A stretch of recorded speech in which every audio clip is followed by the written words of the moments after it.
In today's video, I'm going to teach you how to recover permanently deleted Google Photos. First, it's important to understand what permanently deleted means in Google Photos. If a photo has already been removed from the trash, Google generally treats that action as irreversible on its servers. In most cases, that means there is no built-in restore button anymore. However, that does not mean you are completely out of options. The best approach is to act quickly and check every possible place where those photos may still exist. Start by checking your local device storage. In some situations, when Google Photos backup is turned on, deleting a photo from Google Photos can also remove it from your phone's internal storage. Even so, it's still worth looking through your device carefully. Open your phone's File Manager or Gallery app and check folders such as camera, downloads, screenshots, or any custom photo folders you may have used.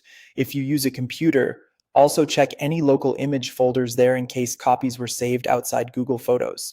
If the files originally existed on your phone or computer and were later deleted, the next option is file recovery software. This type of software scans your device storage for deleted files that may not have been fully overwritten yet. This works best if you stop using the device as soon as possible, since new data can replace the deleted files and make recovery less likely. If you decide to try this, run the recovery tool on the actual device where the images were stored before deletion, not just on your Google account. You should also check synced devices and backups. Before assuming the photos are gone everywhere, think about whether they may still exist on another phone, tablet, laptop, external drive, or another backup service.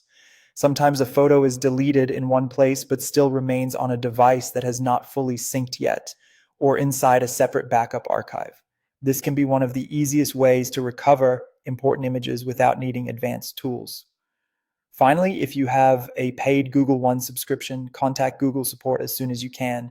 Through Google One Support, you may be able to reach a team that can review your account and check whether any advanced recovery options are available.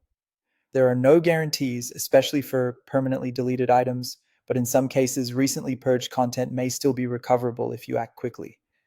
The key here is speed. Check local storage, try recovery software on the original device, look through other synced devices and backups, and then contact Google Support if you're eligible. Those are your best chances of getting permanently deleted Google Photos back.